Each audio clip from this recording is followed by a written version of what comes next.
Mga kaibigan ko, oh my God, ang dami ditong tino-tino nung nakaraang araw. Ngunit nagkaroon kami kasi may ng clean up drive, nilinis ang lugar, kaya naman ay nawala na yung mga tino-tino. Yung tino-tino mga kaibigan ko, yun yung bilog na pag nahinog siya ay medyo matamis.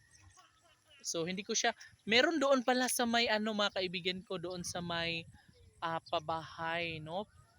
Pero nakita ko siya habang nagbibideo ako, hilaw pa yun. Pero sana mahinog na yun para matikman natin kasi matagal na akong hindi nakatikim ng tino-tino mga kaibigan ko. Yung tino-tino na yun ay anong tawag doon sa nakita ko sa TikTok eh. Why? Why? Dali nga ri. Ayaw diha kay awayon ka.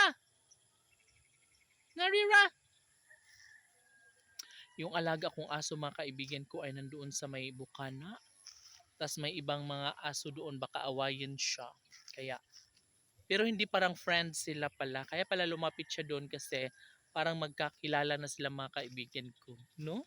No, sa mga ganitong oras talaga ay sobrang ganda magala-gala, napaka um, mapayapa, and of course talaga nga namang sobrang magkakaroon ka ng pagbabago, no? Malaking pagbabago sa buhay.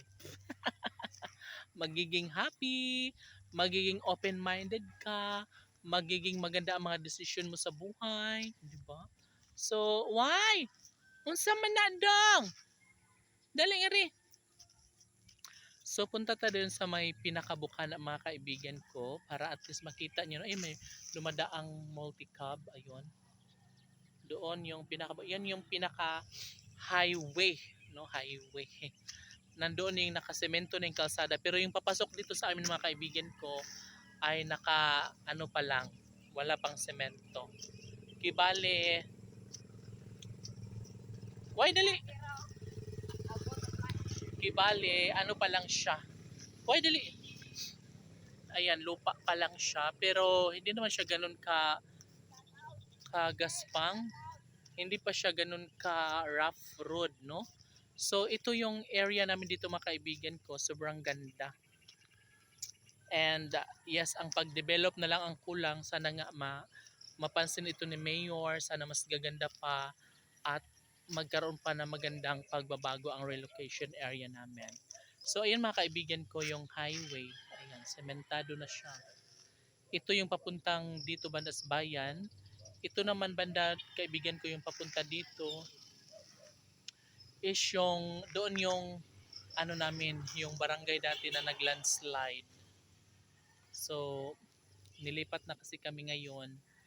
Nandito na kami sa may pangatlong barangay, no? Kaya naman ay sobrang happy dahil ligtas kaming lahat.